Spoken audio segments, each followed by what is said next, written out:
ज़िले कश्मीर कंदकोट के मुख़्तलिफ़ थाननि की पुलिस नफ़री एंड रेंजर्स जो एसएसपी कश्मीर कंदकोट बशीर अहमद बिरोई की अगवानी में गडियल ऑपरेशन करमपुर जमाल शबीराबाद थाननि के मुख़्तलिफ़ इलाक़नि में अज 3 ॾींहं बि पुलिस ऑपरेशन जारी रहियो। 4 ॾींहं अॻु हथियारबंदनि हथां शहीद थियल उस्ताद अलाए रखियो निंदवाणी के कातिलनि की गिरफ़्तारी लाइ कूकारी गैंग खिलाफ़ कार्रवाई कई वई। एसएसपी बशीर अहमद बिरोई दौरान ऑपरेशन 5 शकी माण्हुनि खे गिरफ़्तार करण की दावा कई है। पुलिस जवाबदारनि के ठिकाणनि के ड्राए बाहि ॾेई साड़े छॾियो।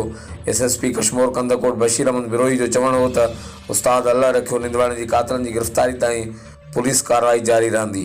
हर वक्त आगाहण लाइ ॾिसंदा रहो JTN वेब न्यूज़ करमपुर।